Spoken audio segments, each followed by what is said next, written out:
हम लोग आज भगवत गीता के तीसरे अध्याय के 41वें श्लोक को पढ़ रहे हैं। तस्मात् इंद्रियाण्यादौ नियम्य भरतर्षभ पाप्मानं प्रजह्येनं ज्ञान विज्ञान नाशनम। यहाँ पे लिखा है तस्मात्तु। तस्मात का मतलब होता है इसलिए, तो प्रश्न जाना चाहिए किस लिए। किस लिए करते हैं कि इंद्रियों, मन और बुद्धि में काम का अधिष्ठान होता है, जिसके द्वारा वह देही अर्थात आत्मा के ज्ञान को आवृत किए रहता है। इसलिए मतलब सबसे पहले इंद्रियों को संयमित करना सीखो, क्योंकि जितने भी मन में संस्कार है, हमने कल सीखा था, वह श्रवण के द्वारा, इंद्रियों के द्वारा मन में आते हैं। तो इसलिए हमें पहले अपने इंद्रियों को सीमित करना सीखना होता है। ये तो हम सीख रहे हैं, बार बार अपने इंद्रियों को भगवान की सेवा में लगाओ, ये तो सीख रहे हैं ना, ताकि जो काम है उसको बाहर निकलने का मौका ना मिले, अटैक करने का मौका ना मिले।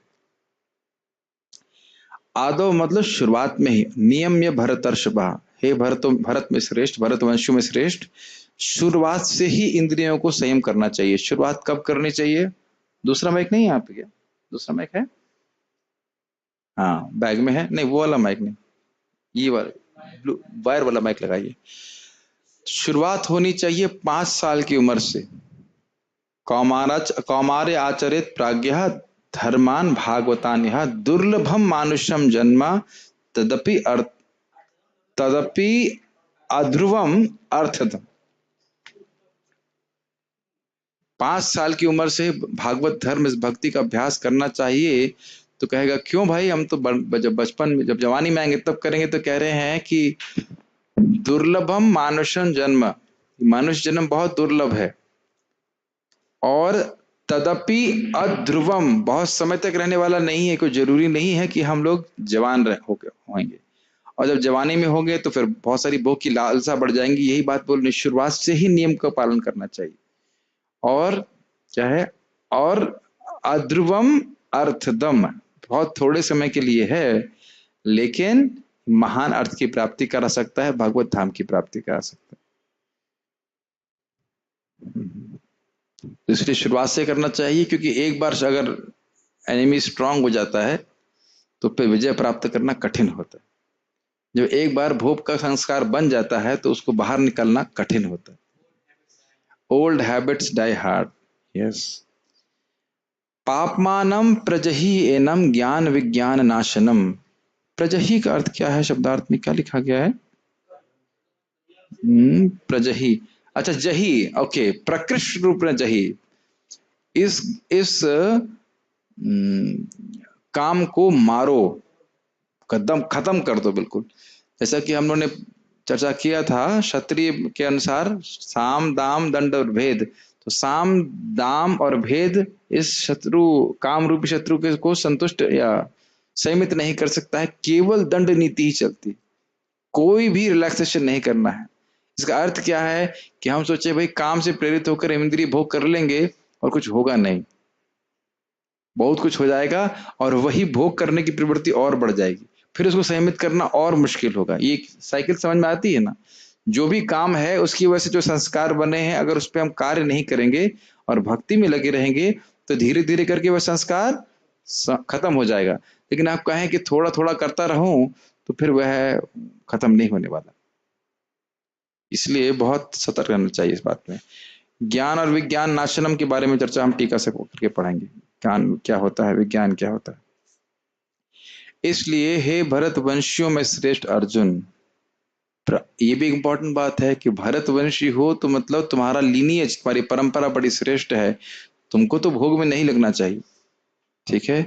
प्रारंभ में ही इंद्रियों को वश में करके इस पाप का महान प्रतीक काम का दमन करो, और ज्ञान तथा आत्म साक्षात्कार के इस विनाशकर्ता का वध करो। शब्द है, प्रभुपाद क्या लिख रहे हैं? शब्द विनाशकर्ता। अगर हम काम का विनाश नहीं करेंगे तो यह हमारा विनाश जरूर कर देगा, ये सोच लेना चाहिए। आत्मा का विनाश क्या है? भगवान की भक्ति से विमुख कर देना, यह आत्मा का विनाश है। और ये अद्भुत बात है कि हम सब लोग इस शत्रु को लेके टहल रहे हैं। ऐसा नहीं है कि शत्रु जो है कहीं दूर है, बहुत कभी कभी अटैक करने के लिए वो सो गया है, अटैक करेगा या नहीं करेगा, कभी संधि कर लेगा। हर क्षण इंद्रियां अपने भोगों के लिए बड़ी लालायित रहती हैं, इसलिए हर क्षण हर इंद्रियों को सीमित करने की आवश्यकता है।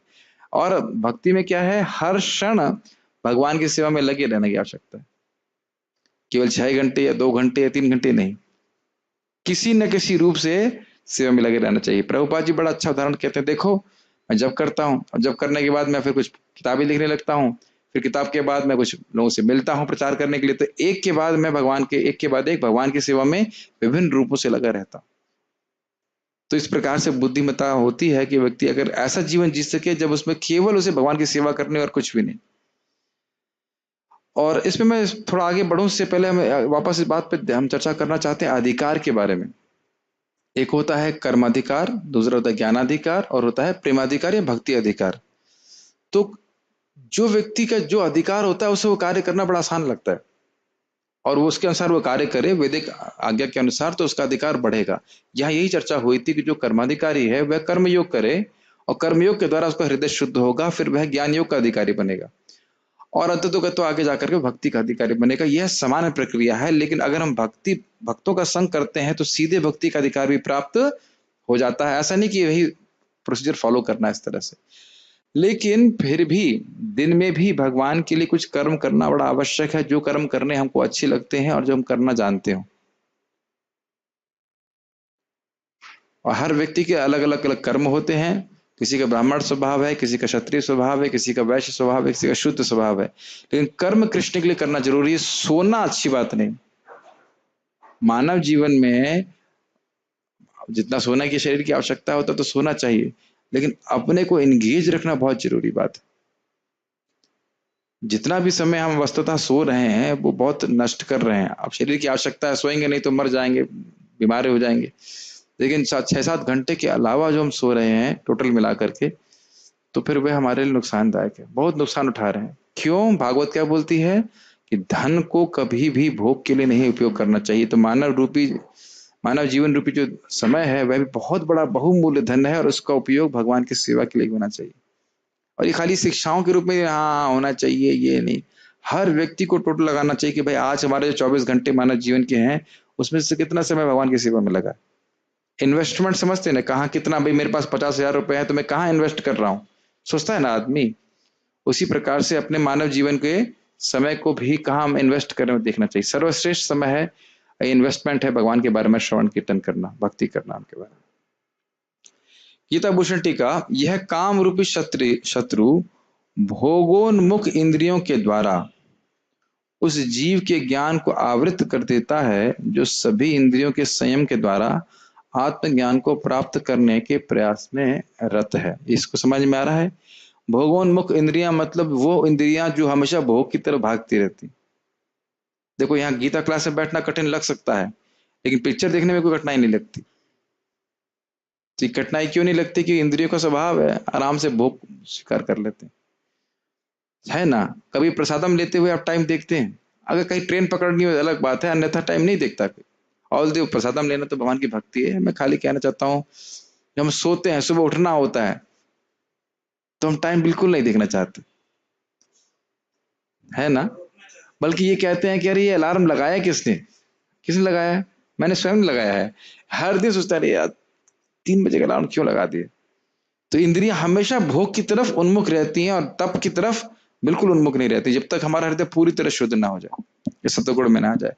तो कह रहे हैं कि ये काम रूपी शत्रु इंद्रियों को भोगों में लगा करके जीव के ज्ञान को आवृत करता है। इसका अर्थ क्या है? अर्थ ये है कि जो काम वासना का संस्कार है, केवल स्त्री के प्रति नहीं, किसी भी भोग के प्रति, जब उसकी प्रेरणा से हम कुछ कार्य करते हैं तो हमारा ये ज्ञान लुप्त हो जाता है कि हम जीवात्मा है। इसीलिए जब लोग बाहर कुछ काम करते हैं और भक्त संग प्राप्त नहीं करते, तो यह चेतना कि मैं शरीर हूं बढ़ जाती है कि नहीं। और जब हम भक्तों का संग करते हैं, श्रवण कीर्तन करते हैं, आत्मा की क्रियाओं में लगते हैं, तो यह चेतना धीरे धीरे आने लगती है कि मैं तो आत्मा हूं। कितना सिंपल से पॉइंट है, हमको कितना कठिनाई हो रही है स्वीकार करने में कि हम आत्मा है और हमारा इस जगत से कोई संबंध नहीं। और जो भी संबंध लेकर के हम संबंध बना करके जो अपने ऊपर ड्यूटीज ले लेते हैं, मैं केवल आपको इंगित नहीं कर रहा हूं, सभी के बारे में सोच लीजिए कि मुझे ये करना चाहिए, मुझे वो करना चाहिए, उसका वास्तविक रूप से कोई मतलब नहीं। केवल शरीर धारण करो ताकि तत्व जिज्ञासा कर सको। ये भागवतम का शिक्षा है। समझते हैं बात या नहीं समझ में आ रही? तो ये ज्ञान को ढका हुआ है कि नहीं ढका हुआ है? क्योंकि भोग कर रहे हैं कहीं ना कहीं। तो जितना भोग में कमी होगी और भक्ति में बढ़ाएंगे तो उतनी बात समझ में आती है, अरे मैं आत्मा हूँ, मुझे आत्मा की क्रियाएं करनी चाहिए कि भगवान की भोग की क्रियाएं करनी चाहिए। लेकिन क्रिया वो समझ रहे, क्रिया की वजह से ही ज्ञान आवृत हो जाता है। तो क्रिया ना बनने पाए यह एक साधक को समझना चाहिए। और भगवान की भक्ति में व्यक्ति को लगा रहेगा तो धीरे धीरे फिर वो हृदय में जो ज्ञान है वह उदित तो होने लगेगा। समझ रहे हैं? ठीक है। इसलिए ज्ञान के प्रारंभ से ही, ज्ञान के प्रारंभ से जब जैसे मालूम चल गया कि भाई हाँ, यह शत्रु है, मैं शरीर नहीं हूं, मैं आत्मा हूं, तभी से इंद्रियों को संयमित करना शुरू कर देना चाहिए। ये कहने का अर्थ है, आदव का अर्थ है। सभी इंद्रियों को निष्काम कर्मयोग के द्वारा नियमित करते हुए। अब निष्काम कर्मयोग उन लोग का अधिकार है जिनका निष्काम कर्मयोग। हम लोग भक्ति कर रहे हैं तो भक्ति के द्वारा नियमित करते हुए, अपनी इंद्रियों को नियमित करते हुए और उन्हें आत्मा के लिए अनुकूल करते हुए। इसका मतलब क्या हुआ? वह क्रियाएं करें जिससे आत्मानुभूति प्राप्त हो। समझ में आ रहा है? मंगल आरती जाना, जप करना, भागवत सुनना, इससे आत्मानुभूति प्राप्त होती, भक्ति प्राप्त होती है, अविद्या नष्ट होती है। तो उसके उन क्रियाओं को करें, इंद्रियों की उन व्यापार को करें, इंद्रियों के उन क्रियाओं को करें जिससे हमें आत्म साक्षात्कार अनुभूति प्राप्त हो। समझ में? ठीक है। तुम्हें जो भौतिक इंद्रिय मन और शरीरधारी हो, इस काम रूपी शत्रु को नष्ट कर देना चाहिए। ये लाइन समझ में आई पूरी? कैसे काम रूपी शत्रु को नष्ट करेंगे? इंद्रियों को भगवान की सेवा में लगाए रखेंगे, उसको काम में नहीं जाने देंगे। मन में काम जरूर है लेकिन उस पर अटैक कर रहे हैं। इसको आज मेरे को अच्छा रिफ्लेक्शन आया कि अब हरे कृष्ण मंत्र कर रहे हो तो जो मन में काम बसा उस पर बमबारी चल रही है, वो उग्रवादी की तरह बैठा हुआ और आप बम मार रहे हो उसके ऊपर, है ना? जैसे भाभी पाकिस्तान के उग्रवादी थे तो रात में सुबह स्पेशली ब्रह्म मुहूर्त के समय वो सारे अटैक करते हैं। ये भी इंटरेस्टिंग है कि ब्रह्म मुहूर्त के समय उग्रवादी भी सो रहा होता है, तो उस टाइम वो जाते हैं और भम बम करके बमबारी करते रहते हैं, तब वो खत्म हो जाते हैं आसानी से।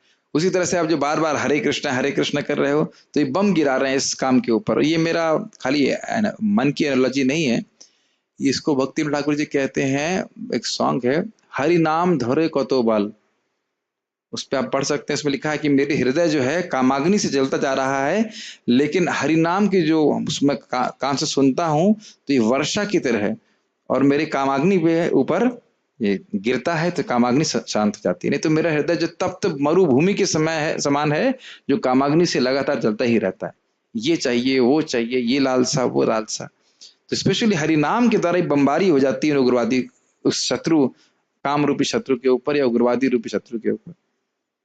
लेकिन इसके लिए हमें भारत की मिलिट्री से प्रेरणा लेनी होगी। जिस प्रकार से वह सुबह ब्रह्म मुहूर्त में उठ करके बमबारी करते हैं, ऐसे हमको भी ब्रह्म मुहूर्त में उठ करके बमबारी करनी पड़ेगी। नहीं तो फिर आप देख सकते हो कि 9-10 बजे उठ करके जब भजन करेंगे कोई, तो फिर वो उग्रवादी पहले ही तैयार हो गया है, पहले उसने पकड़ जमा ली। हाँ, वो मजहमन भजन करने ही नहीं देगा, करने ही नहीं देगा। तो ये, लेकिन ये सब तभी हो पाता है जब व्यक्ति भक्त संग में होता है, अन्यथा संभव नहीं। तुमको ऐसा करना ही चाहिए क्योंकि यह काम शास्त्रिक ज्ञान जिसके द्वारा आत्मा को शरीर से पृथक देखा जाता है। तो ज्ञान का अर्थ क्या है? आत्मा को शरीर से पृथक देखना शास्त्र के आधार पर, और आत्मा का प्रत्यक्ष अनुभव किया जाता है, उसको आवृत कर लेता है। यह है विज्ञान। एक तो हमने सुन लिया कि भाई हम आत्मा है, हाँ हम समझ में आ गया भाई मैं नाक नहीं हूं, मैं कान नहीं हूं, सब कुछ समझ में आ रहा है। लेकिन अनुभूत करना यह हो गया विज्ञान। इसको आप हम जब पढ़ाएंगे कभी तो 5वें प्रथम स्कंद में नारद जी कहते हैं, जैसे ही मुझे हरि कथा में रुचि प्राप्त हुई तो मैं समझ गया कि मैं केवल अज्ञान के कारण अपने आप को ही शरीर मान रहा था। जैसे हम लोग उठ जाते हैं स्वप्न से तो क्या लगता है, वह तो स्वप्न था। इसको थोड़ा समझिए। जैसे सूरज उगता है तो बिल्कुल अंधेरा होता है, फिर धीरे धीरे उगता है, फिर थोड़ी रोशनी होती है, अभी भी आप पूरा देख नहीं, पूरा विजन नहीं हुआ है। कभी देखे आप ऐसे सूर्य को? हम एक मंदिर में थे बाली में, तो वहां पे ओपन एयर मंदिर था पहाड़ के ऊपर, तो आप वाकई सूर्य को उगता हुआ देख सकते हैं, अन्यथा हम ऐसे देखते नहीं सुबह। हाँ शायद जगन्नाथ जी का, मुझे पता नहीं। तो आप देख सकते हैं कि बिल्कुल बिल्कुल गुप्त अंधेरा था, फिर हल्की सी रोशनी होती है, फिर थोड़ी और रोशनी होती है, फिर थोड़ी और रोशनी, और झन्न से पूरा सब कुछ क्लियर हो जाता है। तो इसी प्रकार से आत्म साक्षात्कार होता है। प्रभुपाद जी बोलते हैं कि जो हरि नाम है ये हृदय में सूर्य की तरह होता है। मतलब पहले बिल्कुल अंधकार है, कुछ समझ में नहीं आ रहा है, और भक्ति करते जा रहे हैं, करते जा रहे हैं, फिर धीरे धीरे नामाभास होता है, नामाभास हो रहा है, नामाभास हो रहा है, और शुद्ध नाम, सारा ज्ञान आपका समाप्त। जैसे आप इस कपड़े में हो तो कपड़े को नहीं से अपनी पहचान नहीं कर रहे, ऐसी स्थिति आ जाती। और ये बातें केवल मतलब डिस्कशन करने के लिए नहीं है, ये सबके संग होगा जो भजन अच्छे से कर रहे हैं, अनुभूत होता चला जाएगा। तो ये सारी जो हमारी जो काम है तब समाप्त हो जाएगा। जब हमारी शरीर से आइडेंटिफिकेशन ही समाप्त हो गया, पहचान ही समाप्त हो गई, तो फिर काम क्या करेगा? ज्ञान है लेकिन विज्ञान नहीं है। प्रभु जी ज्ञान भी नष्ट हो जाता है। जब व्यक्ति भोग कर रहा है तो उसे ज्ञान है क्या? ज्ञान भी नष्ट हुआ और विज्ञान भी नष्ट हुआ। पहले तो ज्ञान होना चाहिए, ज्ञान ही नहीं रहेगा तो विज्ञान कैसे रहेगा? First is knowledge and then is realisation. तो ज्ञान ही नहीं है किसी को तो विज्ञान कैसे प्राप्त होगा? जब रेसिपी ही नहीं पता है किसी को तो कुकिंग कैसे करेंगे? जब तक हम विज्ञान के स्तर पे नहीं आते हम खतरे में ही हैं। एक आदमी हाथ पे खड़ा कर दे कि भक्ति में आने के बाद कि उसने सारे भोग त्याग दिए हैं, कोई आदमी हाथ नहीं खड़ा कर सकता। तो इसका मतलब अभी ज्ञान विज्ञान में परिणत नहीं हुआ है, इसलिए हम खतरे में हैं, है कि नहीं? इसका मतलब ही नहीं आप भक्ति से डिस्क्वालीफाई हो गए हो। भक्ति में ये क्वालिफिकेशन पता है ना भक्ति की, आप पूरी तरह भोग नहीं भी त्याग पा रहे हैं, लेकिन ये सोच लिया कि अब हम भक्ति ही करेंगे, तो फिर भक्ति के प्रभाव से अपने आप ही ये भोग की वासना समाप्त होती चली जाती। लेकिन आप ये नहीं कह सकते कि सारे भोग तुरंत त्याग दी। तो ऐसा भी नहीं, अभी पूरा ज्ञान हमको प्राप्त नहीं हुआ है, विज्ञान प्राप्त नहीं हुआ है। फिर भी कोई खतरा नहीं है भक्ति में, भक्ति करते रही तो भक्ति देव की कृपा से ही हम इस ज्ञान विज्ञान को प्राप्त करेंगे। लेकिन सिद्धांत यही है कि काम हमको शत्रु है इस ज्ञान विज्ञान का। शास्त्रीय ज्ञान एकदम नष्ट हो जाता है। कोई से महाराज जी बोल रहे थे कि एक ज्ञानी का ज्ञान तभी तक होता है जब तक ये स्त्री की जो धनुष रूपी क्या कहते हैं उसको भौवें हैं, उससे तीर जो है उसकी आंखों में जाता नहीं है, आंखों से ना तीर पड़ता है। कामुक तीर मारती है ना माता जी, लोग माता जी नहीं मतलब सॉरी लड़कियां, जो भी कह लीजिए कामुक स्त्रियां, तो उस पर नजर नहीं पड़ती, तभी तक वो सारा ज्ञान रहता है कि वही आत्मा हो ये हो, और नहीं तो सब लुप्त हो जाता है। बहुत डेंजरस, बहुत खतरनाक है वो। अब मैं अच्छे से फ्रेम नहीं कर पा रहा हूँ, लेकिन कहने का अर्थ यही था कि ज्ञान तभी तक रहता है। तात्पर्य पढ़िए। जैसे आप देख सकते हो विश्वामित्र जी खूब तपस्या किए, ज्ञान विज्ञान, और जैसे मेनका की टन छन छन छन हुई, सब ज्ञान समाप्त हो जाएगा। प्रभु जी का प्रश्न है कुछ मोदी जी? जैसे बता रहे, एक चीज मैं बोलना चाहता हूँ, देखो जैसे उग्रवादी कई बार आर्मी को भेद करके अटैक कर लेते हैं, तो अब आर्मी क्या छोड़ो, अभी तो अटैक कर ही लेते हैं, अब क्या युद्ध करना है, क्या लड़ना है। वो भी तो फाइट करते हैं कि नहीं करते, अब मार के ही मानते हैं, ऐसे भावना होनी चाहिए, है ना? अब युद्ध कर रहे हो दो चार बार, हम कुछ तीर लग गए, छोड़ो अब तो तीर लग गए, अब तो हम किसी काम के नहीं है, ऐसा तो ना होता है। गोली लग गई, अब तो निकालो गोली और फिर युद्ध करना, क्योंकि हम आत्मा है, मर नहीं सकते। मर सकते हैं आप? हमारा गेम कभी ओवर नहीं हो सकता, गेम कभी ओवर होगा जब हम भगवत प्राप्ति करेंगे। माया कुछ भी कर ले, गेम ओवर नहीं कर सकती, गेम ओवर तो कर ही नहीं सकती, आप तो आत्मा है, लगे रहो। और कृष्ण आपको कभी त्याग ही नहीं सकते, कृष्ण त्यागने वाली नहीं है, आत्मा मार नहीं सकती है, लगे रहो। यही एक भक्त की भावना होती, चाहे मेरे पूर्व संस्कार की वजह से कितना भी मैं कुछ गलत कर लूं, मैं भगवान की भक्ति नहीं त्यागूंगा, चाहे मुझे नरक भी क्यों ना जाना पड़े। ऐसे भक्त को नरक जाना नहीं पड़ता है, लेकिन भाव ऐसा है कि मैं नरक भी जाना पड़े मेरे अपराध की वजह से, जो भी हो, मारो भी राखो भी जो इच्छा तुम्हार, नित्य दास तुआ पद अधिकार है, तुआ प्रति अधिकार, ऐसे करके कि आपका मैं नित्य दास हूं, आप मारो या रखो कुछ भी करो, हम आपकी सेवा नहीं छोड़ेंगे। ये भावना भक्त की रहती है। Yes bro.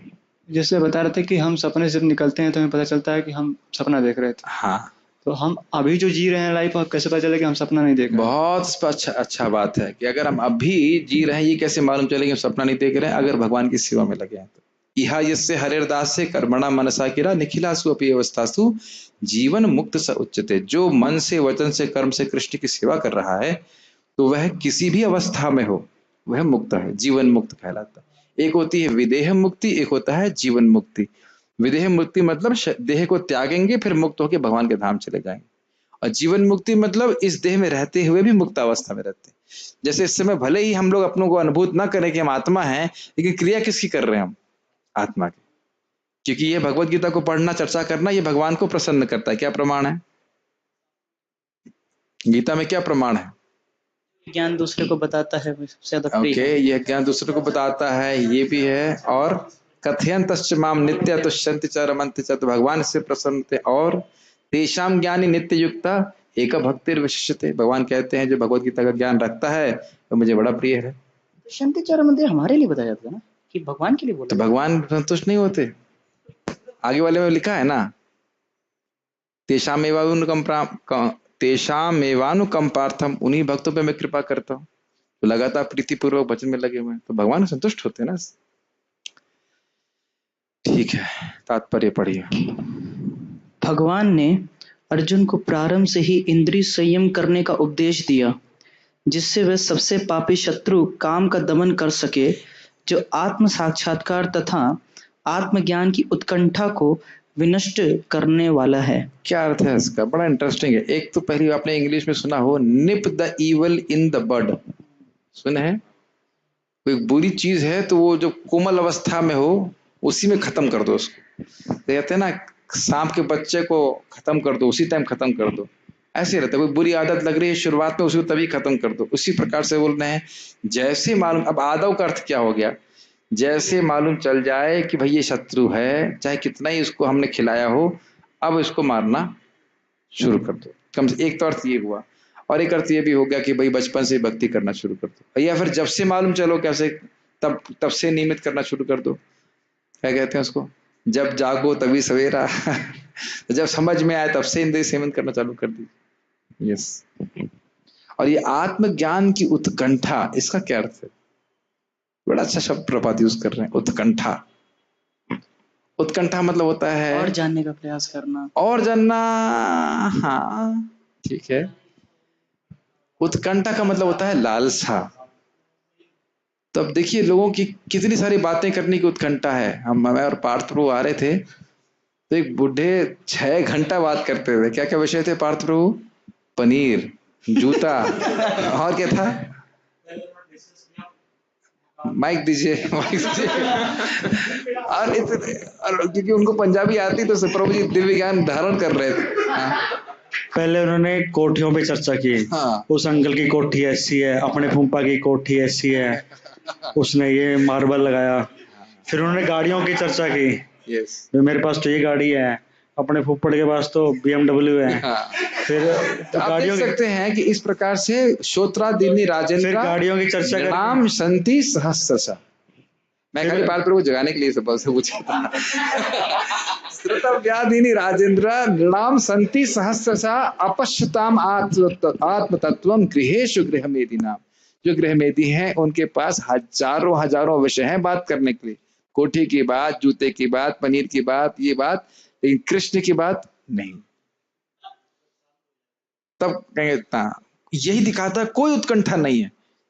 लेकिन एक चीज मैंने जरूर सीखी उनसे, मैंने कहा आप इतनी देर से क्यों बात कर रहे हो? कह रहे हम 1 महीने के बाद मिले हैं तो बड़ी उत्कंठा है बात करने की। तो मैंने कहा 6 घंटा वो बुड्ढे बात कर सकते हैं और हम लोग 45 मिनट में बोर हो रहे हैं। ये तो भक्तों को सोच सीखना चाहिए ना कि जब भक्त मिले तो बस भगवत गीता की ही चर्चा होनी चाहिए, उत्कंठा होनी चाहिए। और इसका उत्कंठा का फायदा क्या है? प्रभुपाद जी बड़ा स्पष्ट बताते हैं, जिस भक्त ने भगवान के बारे में सुनने की उत्कंठा को जागृत कर लिया है, उसके हृदय को भगवान शुद्ध करेंगे। ये बहुत अंतर है। एक तो यह है कि हाँ भाई अब 8 से 9 भाई पे और रेंट क्लास, मंदिर में रह रहे हैं तो अब सुन लेते हैं, हाँ ठीक है भाई, अब यहाँ आश्रम में है प्रभु जी गाली देंगे बैठ जाते हैं थोड़ी देर। ये भी एक भावना है, लेकिन ये उत्कंठा तो नहीं है ना। लेकिन जानने की इच्छा है कि भाई गीता में क्या लिखा है, क्या बात है, इससे मुझे क्या फायदा होगा। ऐसे भक्त के हृदय को भगवान शुद्ध करते हैं। उत्कंठा का अंतर होता है, और इस उत्कंठा को दबाता है प्रजल्प, दुनिया की बात खत्म। बहुत डेंजरस, क्योंकि लोग दुनिया की बातों में लगे रहते हैं, इसलिए उनको मन ही नहीं करता इस बात सुनने का। ये बात पढ़ी। ज्ञान का अर्थ है आत्म तथा अनात्म के भेद का बोध, अर्थात यह ज्ञान की आत्मा शरीर नहीं है। ठीक, क्लियर, यस। विज्ञान से जैसे इतना तो समझ में आ रहा है ना कि मैं अंदर जो हड्डी भरी हुई है वो नहीं हूं।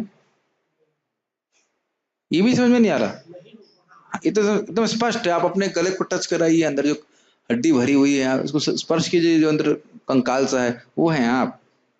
तो यह तो डायरेक्टली अनुभूत कर सकते हैं कि मैं शरीर नहीं है। भले ही मैं क्या हूं, मेरा स्वरूप क्या है मुझे नहीं पता, लेकिन मैं शरीर नहीं हूं, ये तो समझ में आता है। यस, ये तो सत्य समझ में आ रहा है कि नहीं आ रहा है? क्या नाम है आपका? पुष्पेंद्र प्रभु, समझ में आता है ये बात? आप नाक हैं अपनी, ये तो समझ में आता है। बाल हैं आप, जिनको थोड़ी देर में आप काट देंगे। जब बाल कट जाते हैं तो अब देखो, वो जो बाल कट जाता है उसी बाल को, अपने ही बाल को आदमी छूना नहीं चाहता। कभी सोचिए, जो कुत्ते वुत्ते मर जाते हैं कैसे अंतड़ियां बाहर आ जाती हैं, वैसी अंतड़ियां हमारी भी फिट है कि नहीं? शर्म नहीं आती ना हम लोगों को? शर्म नहीं, मतलब हाउ टू से, घृणा कह लीजिए, अनकंफर्टेबल लगता नहीं ना, क्योंकि थोड़ी सी पैकिंग कर दी गई है तो समझ में नहीं आता कि कितना गर्हित शरीर है। और वो मुझे इसी बात पे गुस्सा आता है कि ऐसे शरीर को लेकर हम कुछ करियर बनाना चाहते हैं इस जगत में। अब मैं आपको खिलाफ नहीं बोल रहा हूँ। अब जैसे हमको मिठाई खिलाने आए थे नौकरी की, हमने कहा जब तेल निकाला जाएगा तब भी खिलाओगे? तो कहेंगे रे प्रभु जी बड़ा परेशान कर रहे हैं, यहाँ तो नौकरी में करके परेशान हो। ये मलमूत्र के डब्बे को लेके क्या करियर बनाएंगे? क्या होगा बताइए? ठीक है, देखिए हर व्यक्ति की एक रियलिटी होती है, हाँ भाई हम यही हैं उसके साथ करेंगे, ठीक है, वैसे कार्य करना चाहिए, लेकिन सत्य सुनना तो चाहिए। भाई सत्य क्या है ना? उसके वो जब अगर वो किसी इंसान के ऊपर कोई ट्रक चल जाए तो उसकी भी वही स्थिति होगी, अंतड़ियां बाहर आ जाएंगी, सर फट जाएगा, तो वही अंदर की गंदगी चीज सब बाहर आ जाएगी। ये बाबू जी गीता क्लास में क्या बता रहे हो आप? लेकिन वास्तविकता देखने के बाद भी हम आंखें बंद करे रहते। ये सब काम के कारण है। और सोचिए, जो खैर ये तो हम आप लोग पे नहीं अप्लाई होता है, ब्रह्मचारी हैं, लेकिन खुद तो करने वाले हो ना। पिताजी जब मरेंगे तो कपाल कौन फोड़ेगा? आपको बुलाया जाएगा, फोड़िए भाई कपाल फोड़िए। ये बात मेरे चित्त से जाती ही नहीं, इसलिए मैंने उसे बार बार निकलता रहता है। जिस जिस व्यक्ति को आप बोल रहे हैं मेरे पापा है मम्मी को, चल हटा हटा उसको, मरने के बाद तुरंत कहीं चलो लेके जाओ जला दो। और उन्हीं मम्मी पापा के लिए आप बोल रहे हैं कि मैं भजन नहीं करूंगा, ये ब्रह्मचारी नहीं बन सकता। उन्हीं माता पिता को अपने हाथ से चलाओगे, तथा कथित मतलब शरीर शरीर, तो किस बात की आसक्ति रखनी? एक बात बोलूंगा, महाराज जी सुना था, बहुत मजेदार, इसी पे चल रही बात तो बोल देते, बहुत अच्छा।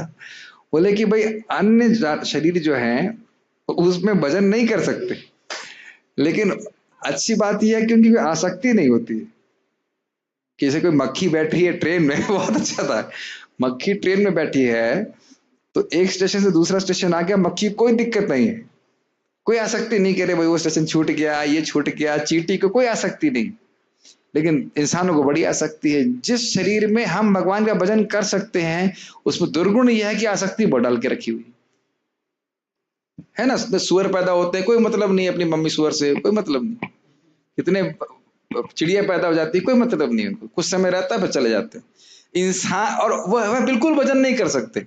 अगर उतनी निरासक्ति हमको मानव शरीर में हो तो कितना आराम से भजन हो जाएगा ना। लेकिन हम ये नहीं कह रहे कि हमें कर्तव्य नहीं करने चाहिए, वह कर्तव्य नैमित्तिक है, सर्कमस्टेंशियल है, समझते हैं? इस जीवन में जो आपकी माँ है वो पिछले जन्म में तो नहीं थी, इस जीवन में अगर कोई पत्नी अगर स्वीकार करी तो पिछले जन्म में नहीं थी, और इसी जन्म में नहीं थी। मैं उदाहरण दे रहा हूं कि मान लो कोई लड़की है जिससे कोई लड़का शादी करेगा 1 साल के बाद, अगर वह आप ट्रेन में जा रहे हो वही लड़की आपको मिल जाए और आपकी सीट पे बैठे हो तो आप उससे लड़ाई करेंगे, तो मेरी सीट पे कैसे बैठ गई? समझ पा रहे मैं क्या बोल रहा हूं? अभी शादी नहीं हुई है, आप ट्रेन में बैठे हैं, वो आपका रिजर्वेशन सीट है, वो लड़की आके जबरदस्ती बैठ गई है, किसी तरह से पहले से बैठी हुई, तो आपसे लड़ाई भी कर लेंगे, तो मेरी सीट पे कैसे बैठ गई? और 1 साल के बाद शादी हो जाएगी तो कहेंगे अरे मेरी सीट पे बैठो, मैं उठ जाता हूँ, मेरी सीट पे बैठ जाओ। प्रभुपाद जी इस बात को बोलते हैं लेक्चर में, कि 1 साल पहले या जो कुछ समय पहले उस लड़की से कोई मतलब नहीं है, जो शादी हो जाएगी तो इसका यही है, इसकी मैं दायित्व लूंगा, इसके लिए जीवन जीना है, मरना है, ऐसे करके। कितने प्रभुपाद बोलते हैं, कितने बच्चे घूम रहे हैं, उनमें तो कोई आसक्ति नहीं, अपने बच्चे के प्रति आसक्ति। तो ये बहुत बड़ी माया है और उससे व्यक्ति को बाहर निकलना चाहिए। हम अपने कर्तव्य करें लेकिन एक दिखावे के लिए करें, बाकी सारा मेन अपने को याद रखना है कि हमारा भगवान को प्राप्त करना जीवन का लक्ष्य है। जितनी इस यात्रा में आगे बढ़ सके, जितना तेजी से आगे बढ़ सके, वह सोचना चाहिए। जैसे एक लंबी यात्रा है तो रात आने से पहले जितना कवर कर लो, फिर रात होगी, फिर सुबह होगी, तो फिर यात्रा करनी है। मेरी बात समझ में आई? किसको समझ में आई? क्या मैं कहना चाहता हूँ? प्रिंस बताइए। मैं खाली बोल रहा हूँ कि इस ज्ञान को आवृत ना होने दीजिए काम के द्वारा। हाँ जी, मृत्यु से पहले जितना हो सके उतना समझ सके, जितना हो सके खींच दीजिए, उसके बाद अगला जन्म में फिर आप आगे भक्ति में प्रगति करेंगे बहुत तेजी से, है कि नहीं?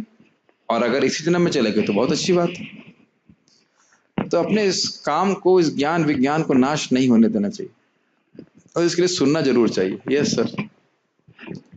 जैसे हमारे एक प्रभु जी हैं, ये अच्छा है, मैंने कहा भाई क्यों पढ़ाई कर रहे हो? तो उन्होंने कहा 10वीं कर लेता हूँ, आगे जाकर पासपोर्ट बनाने में आसानी रहेगी। हाँ, तो ये अच्छा आइडिया है। हाँ, अच्छी बुद्धिमानी है भाई, पढ़ने में रुचि नहीं है लेकिन काम चलाने के लिए पढ़ लिया, बाकी हम हो सकता तो आगे जाके प्रभु जी प्रचार करें, भागवत कथा करें विदेश में जाकर के। तो नहीं, मजाक नहीं कर रहा हूँ, मैं हमेशा अच्छे वचन बोलता हूँ लोगों की, क्योंकि आप जो अच्छे वचन बोलते हो सकता सत्य हो जाए, हो सकता प्रभु जी वाक्य जगह प्रीचिंग करें तो बड़ी दिक्कत आएगी। तो ये तो ठीक है, बाह्य रूप से कुछ चीजें काम चला लो और उससे अपना भक्ति में आगे बढ़े, लेकिन बहुत बुद्धिमान है कि फालतू की पढ़ाई नहीं कर रहे।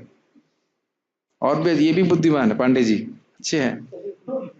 हाँ, मैंने ज्यादा पढ़ाई नहीं करी क्योंकि भौतिक ज्ञान पढ़ने से, मटेरियल वाइब्रेशन पढ़ने से ये भावना बढ़ ही जाएगी कि आप शरीर हो। बढ़िया। विज्ञान से आत्मा की स्वाभाविक स्थिति तथा परमात्मा के साथ उसके संबंध का विशिष्ट ज्ञान सूचित होता है। ठीक है, रियलाइजेशन मीन्स आत्मा का संबंध भगवान से क्या है। श्रीमद् भागवतम में 2:31 इसकी विवेचना इस प्रकार हुई है। ज्ञानम परम गुह्यम में, ज्ञानम परगुह्यम में, यद्विज्ञान समन्वितम सरहस्यम तदंगम च गृहाण गदितम मया। आत्मा तथा परमात्मा का ज्ञान अत्यंत गुह्य एवं रहस्यमयी है, किंतु जब स्वयं भगवान द्वारा इसके विविध पक्षों की विवेचना की जाती है तो ऐसा ज्ञान तथा विज्ञान समझा जा सकता है। ये सीधी सी बात है, कोई व्यक्ति समझ भी ले कि मैं ब्रह्म हूं, मैं आत्मा हूं, लेकिन वहां गलती खा जाएगा कि मैं पर ब्रह्म हूं। मायावादी यही तो गड़बड़ करते हैं। मायावादी और वैष्णव में यहाँ कोई झगड़ा नहीं कि हम आत्मा है, कोई झगड़ा नहीं। वो भी बोल रहे हैं हम आत्मा है, हम भी बोल रहे हैं हम आत्मा है, लेकिन वह बोल रहे हैं कि हम परमात्मा बन सकते हैं। तो विज्ञान में तो हम कॉमन है, कोई झगड़ा नहीं, लेकिन विज्ञान में बहुत बड़ा झगड़ा हो जाता है। वे समझ नहीं पाते कि आत्मा शाश्वत रूप से भगवान का दास। तो यह क्यों नहीं जान पाते? क्योंकि परंपरा में ज्ञान को स्वीकार नहीं करते। ठीक है। और एक इंटरेस्टिंग बात है, अभी आगे आने वाला चौथे अध्याय में, कि भगवान के अलावा भगवान को कोई नहीं जानता। सिंपल सी बात। ना ना ना, पूरी तरह से भगवान के अलावा भगवान को कोई नहीं जानता। उनके भक्त भी पूर्ण रूप से नहीं जानते। तो भगवान जितनी मात्रा में भक्तों को रिवील करते हैं उतनी मात्रा में भक्त जानते हैं, लेकिन पूर्ण रूप से भगवान को कोई नहीं जानता। हाँ, प्रश्न यह है कि भक्ति माम अभी जाना थी, क्यों बोला गया? जितनी मात्रा में भक्ति होगी और जितनी मात्रा में उस भक्ति के अनुरूप भगवान अपने आप को प्रकट करेंगे उतनी मात्रा में है। लेकिन फिर भी भगवान असीमित है, उनको कोई नहीं जान सकता। संभव जब बोल रहे हैं कोई नहीं जान सकता, मतलब पूर्ण रूप से कोई नहीं जान सकता।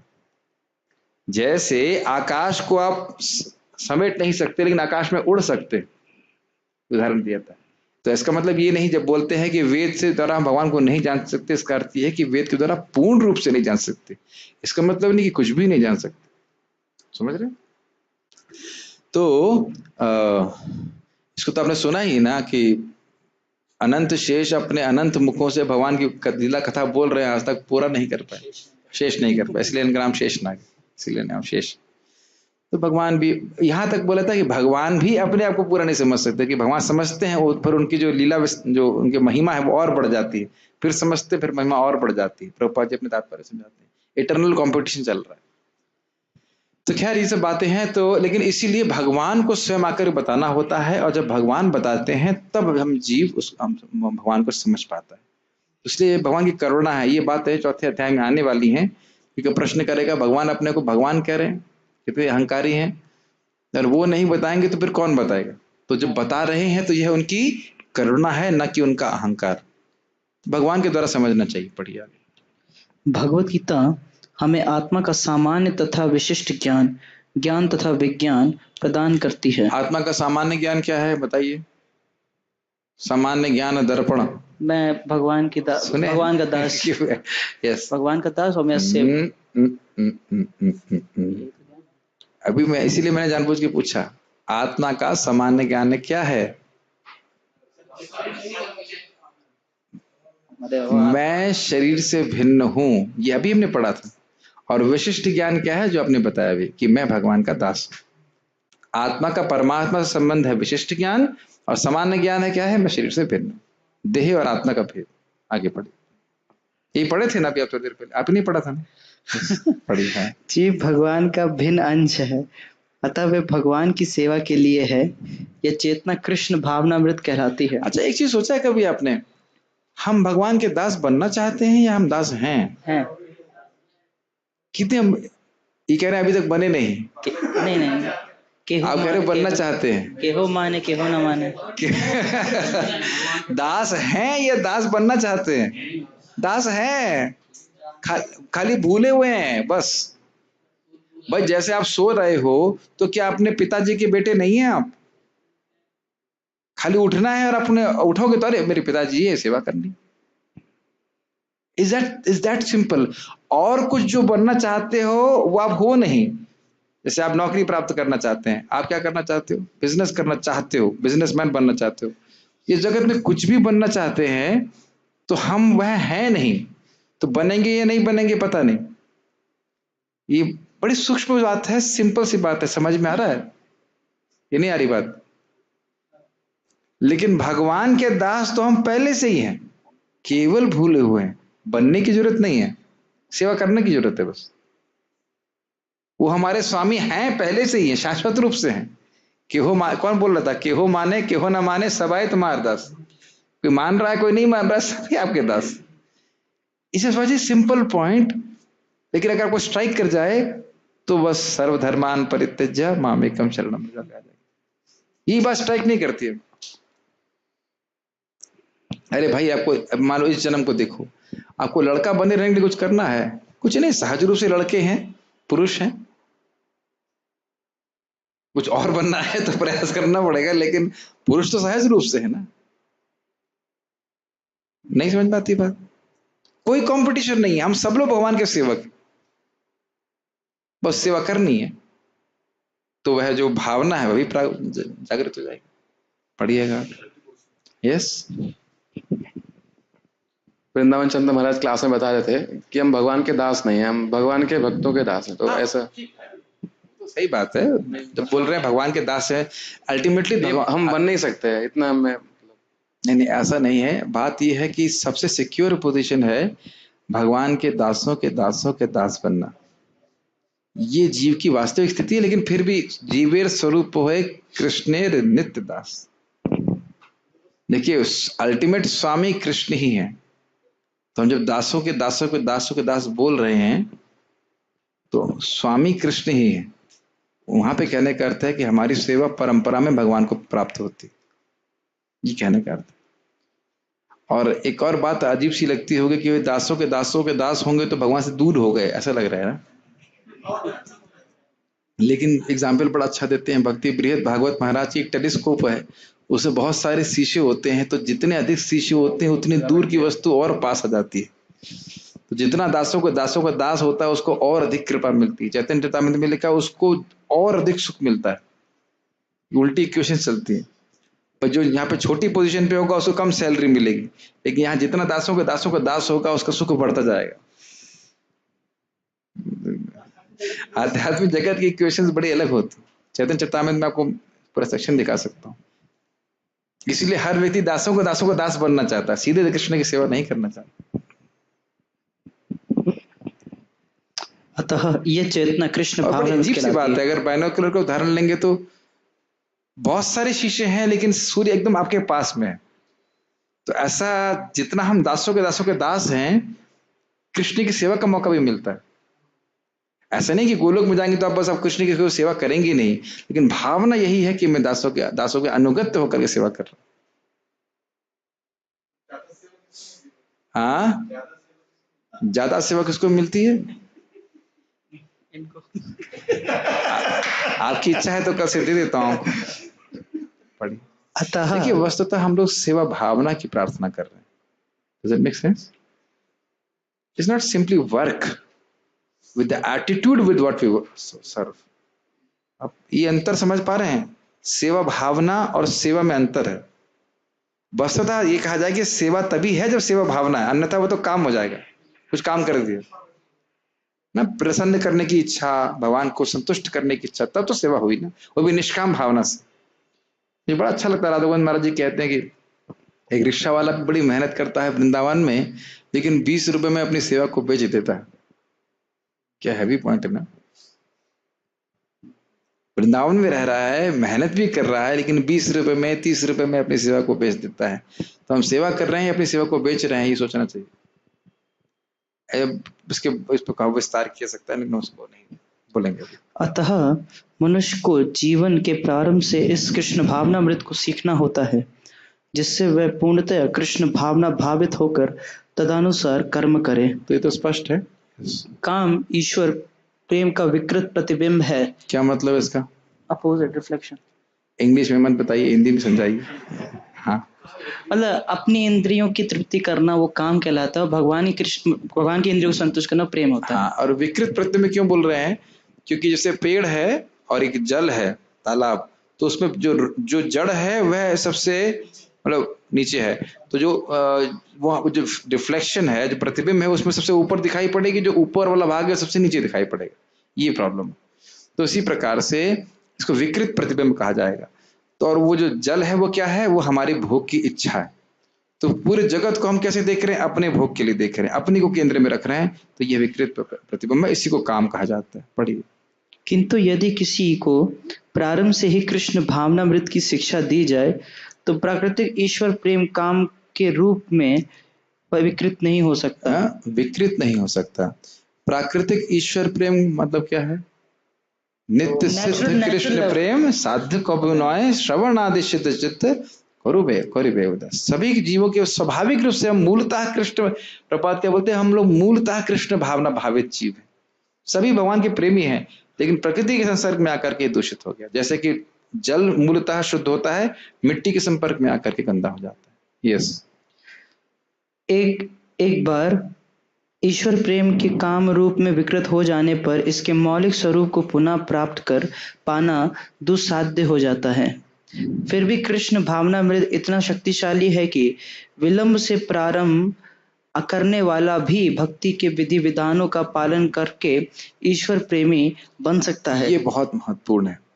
भक्ति के विधि विधानों को ठीक से पालन करते हैं तो ये जो भोग की इच्छा है इसका शमन अपने आप होता है। भक्ति का प्रभाव ही होता है कि वासनाओं को यह इसका निर्मूलन करती रहती है। हरि नाम आप लोग को अनुभव भी हो रहा होगा, बहुत सारी बुरी आदतें थी वो चली गई। क्यों चली गई?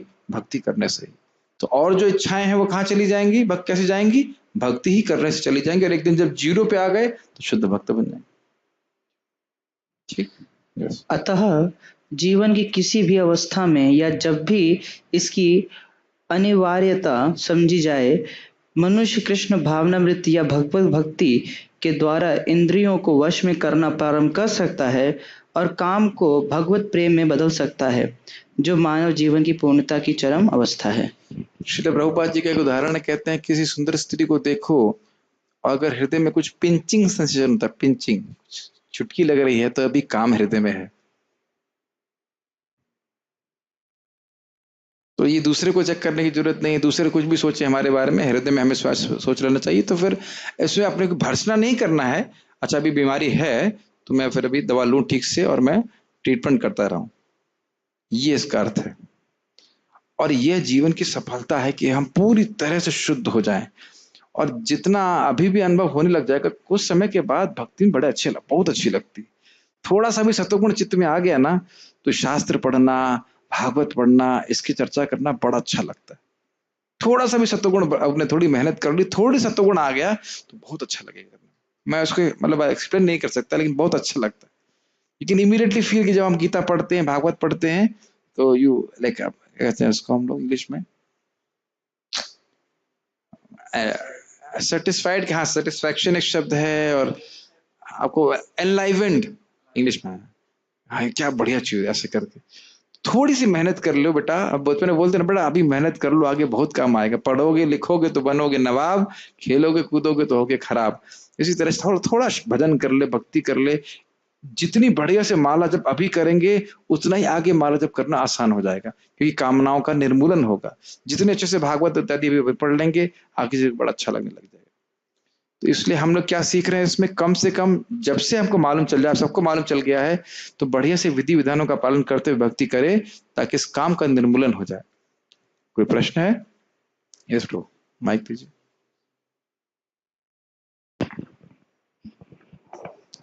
तो जैसे आप प्रज्वल के बारे में बता रहे थे, हमें नहीं करना चाहिए प्रज्वल। हाँ हमें भगवान के बारे में बोलना अभी अच्छा नहीं लगता, और भौतिक बात करना आते हैं अच्छी लगती हैं अभी भी। हाँ, तो जो अच्छी नहीं लगती हैं फिर भी उसे कैसे करें, मतलब अभी भक्तों के संग में आकर के, यही बात आ रही ना, जो अच्छा नहीं लगता है लेकिन अच्छा है, वह भक्तों के संग में आसान हो जाता है। एक सिंपल सी बात है, आज मैं भक्तों को सूर्य नमस्कार करवा रहा था। अब देखिए अकेले करना बड़ा भारी लगता है, अब भक्ति छोड़ दीजिए, सूर्य का नमस्कार करना आपके लिए अच्छा है कि नहीं शरीर के लिए, और अच्छा लगता है करना? क्या सूर्य नमस्कार करना, ये बोलेंगे आप, ये बोल लेते आज हम किचन में चला लेते चम्मच, उसी से हो जाएगा ऐसे। तो बेसिकली हमें कुछ भी, कोई भी तपस्या करना अच्छा नहीं लगता। आप भजन की बात छोड़ दीजिए, कुछ भी करना नहीं अच्छा लगता। लोग योग भी नहीं कर पाते ना, लेकिन आप देखेंगे जब सब साथ में कर रहे थे कितनी आसानी से हो गया था। अगर आपने थोड़ा नोटिस किया हो, सब साथ में करते हैं तो कोई भी कार्य आसान हो जाता है। तो भक्ति की तो बात ही छोड़िए आप, कुछ भी भोग भी करते हैं तो साथ में करने में आसानी होती।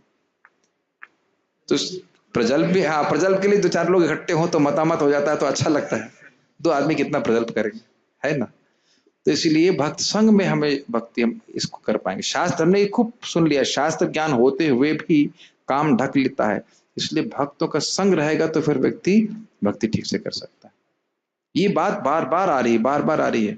केवल एसोसिएशन ही नहीं है, एसोसिएशन में कुछ हो जाता है, एक्सचेंज ऑफ क्वालिटीज होती है, समझते हैं? गुणों का आदान प्रदान होता है। जब किसी से हम प्रसाद लेते हैं, ग्रहण करते हैं, इसके द्वारा गुणों का आदान प्रदान होता है, वो अच्छे लगने लगते हैं। जहां जो बंदा अच्छे लगने लग रहा है, उसके गुण आपके पास आने लग जाएंगे। फिर से रिपीट कर रहा हूं, जो व्यक्ति आपको अच्छा लगने लगा, उसके गुण आपके पास आने लग जाएंगे। आप इच्छा करने लोगे, यार ये मुझे भी ऐसा बनना है। ऐसा होता है कि नहीं होता है? जिसकी निंदा करेंगे उसके सारे पाप, हाँ अच्छा प्रश्न किया भाई, जिसकी निंदा करेंगे तो क्या होगा? अगर वो सही है तो भी, और अगर नहीं है तो भी, उसके सारे पाप आपके ऊपर आ जाएंगे। Yes sir. अगर उसने पाप किया है तो भी और नहीं किया है तो भी, अगर हमने निंदा करी तो उसके सारे पाप हमारे ऊपर आ जाएंगे। मान लो किसी ने मर्डर किया, हम दुनिया में गा रहे हैं अरे भाई साहब उसने मर्डर किया है, तो मर्डर करने का सारा पाप मेरे ऊपर आता है। ये मैं नहीं बोल रहा हूँ, प्रथम स्कंद में भागवत में लिखा हुआ है, धर्मराज स्वयं बोलते हैं। हाँ उसके खत्म होंगे। इसीलिए जो संत पुरुष हैं वो नहीं बात करते, निंदा नहीं करते। निंदादि शून्य हृदय में सत्संग लभते। क्या निंदा करनी? हाँ अगर कोई व्यक्ति गलत जा रहा है और जो व्यक्ति उसका मार्गदर्शक है या अथॉरिटी है, उसके पास जाकर के आपने अपना बात बताई कि प्रभु जी मुझे ऐसा लग रहा है, तो यह निंदा नहीं है। जैसे मान लीजिए फॉर एग्जाम्पल, इस आश्रम का कोई भी भक्त है, कुछ वो गलत कार्य कर रहा है और किसी ने देखा, तो वह उसको दुनिया में गाएगा तो वह निंदा हो जाएगी। लेकिन वो मुझको बताता है कि प्रभु जी आपके भक्त को हमने ऐसा करते हुए देखा, आप जाकर आप देख लीजिए जो आपको करना है, तो वह निंदा नहीं। अंतर समझ में आ रहा है? समझ में आ रही बात? ये हिसाब किताब। तो if you telling the statement to an authority as it is, जैसे मान ली फॉर एग्जाम्पल दे रहा हूँ, नल टूट गया तो हाँ भैया प्रभु जी नल टूट गया, खत्म। अरे ये तो सब बैठ गए ऐसे काम करने के लिए, कहते हैं हाँ ऐसे लोग बोलते हैं, तो फिर यह निंदा हो जाता है, और ये बहुत डेंजरस है। जिसके हृदय में काम होगा वो निंदा करने में बहुत रुचि लेगा। ठीक है, प्रभु जी आप एक बार और बोलते हैं, जैसे कि हम वो कम से कम भक्तों से तो बात मतलब भगवत के बारे में चर्चा कर सकते हैं यदि आप और हाँ। संभव कर सके तो, लेकिन we see very fair very rare devotees, Hindi बोले, इंग्लिश नहीं बहुत आती कम लोग आई दिखते डोंट हैं, अंडरस्टैंड इंग्लिश। यस, बहुत कम लोग दिखते हैं जो मतलब भगवान के बारे में बात करना चाहते हैं, इवन डिवोटी में मैं दिखता हूँ मतलब। हाँ ये भी एक अच्छा तरीका है। अगर आप जानना चाहते हो कि भक्त वाकई भक्त है तो गीता खोल के चर्चा कीजिए। तो ये एक भक्त का गुण है कि उसकी कितनी उत्सुकता, कितनी उत्कंठा हो जाती है कि आप किताब खोल के कोई चर्चा करते हैं भगवत गीता की, तो कितना करना चाहता है। तो सतर्क हो जाइए कि अगर वो नहीं करना चाहता है तो फिर कुछ और करना चाहता है, और कुछ और करना चाहता है तो वह उसका प्रभाव हमारे पर कुछ और ही होगा। तो भले ही तिलक लगाया हो, कंठी पहना हो, लेकिन वो बोलना चाहे अरे साहब को पता है क्या हुआ, तो गिरिराज महाराज जी बोलते हैं आप उससे पूछो क्या वाकई मुझे ये सुनना चाहिए, तो फिर सोचेगा नहीं यार तुम्हें तो नहीं सुनना चाहिए। और कुछ लोग ऐसे बेशर्म होते कहते हैं अरे नहीं सुनना चाहिए लेकिन फिर भी सुनिए आप। मैं मजाक नहीं कर रहा हूँ, मैं नाम नहीं लूंगा, लेकिन हमारे ऑफिस में आ जाते हैं, मैं वो बोले प्रभु जी ऐसा हुआ, हमने ऐसा हुआ, मैंने बोला भाई मेरे को नहीं सुनना है, फिर नहीं अरे आपके लिए जानना जरूरी है, हमने कहा भाई मैं नहीं सुनना चाहता, तो मैं तो डांट देता हूँ, अगर अधिकार रहता तो मैं डांट देता। नहीं सुनना चाहिए, जो सुनेंगे फिर वही चित्त में आएगा, क्या जरूरत है सुनने की। आप सोचो आप भागवत कथा सुनते हैं तो अच्छा लगता है कि नहीं, पर अच्छा लगना चाहिए, दिन भर अच्छा लगता रहना चाहिए, सुनते रहो कथा, क्या दिक्कत। यस प्रभु जी आप कह रहे थे भगवत गीता और भक्ति करने से भगवान संतुष्ट होते हैं। यस तो भगवान तो आत्माराम है, तो उनको मतलब हाँ आत्माराम है, लेकिन भक्ति किसकी वृत्ति है, भगवान की इलादनी शक्ति की वृत्ति है। भगवान प्रसन्न होते हैं, दिखा है ना भागवत में, श्रवणम क्या है, तस्मादेकेन मनसा भगवान सात्वतांपति श्रोतव्य कीर्तितव्य ध्येय पूजश्च नित्यतः। भगवान का श्रवण करने के से, कीर्तन करने से, स्मरण करने से और पूजन करने से भगवान संतुष्ट होते हैं। अब तो आप कहेंगे पत्र पुष्प फलम तो से क्या होता है, तो हम भक्ति कर रहे हैं तो अपने प्रेम को भगवान को दे रहे हैं, तो ये तो भगवान से हमारा नित्य संबंध है, तो भक्ति करने से संतुष्ट होते हैं भगवान। आत्माराम है मतलब कुछ उनको आवश्यकता नहीं है, लेकिन आत्माराम का अर्थ है कि वे अपनी अंतरंग शक्ति में रमण करते। तो भक्ति तो भगवान की अंतरंग शक्ति से होती है ना। कोई नाम जप कर रहा है तो भगवान प्रसन्न होते हैं, बहुत प्रसन्न होते हैं। अजामिल जैसे व्यक्ति से प्रसन्न हो रहे हैं, बैठ के भजन कर रहा है तो कितना प्रसन्न हो। ठीक है, ओके स्टॉप। श्रीमद् भगवद गीता की जय, श्रील प्रभुपाद की जय।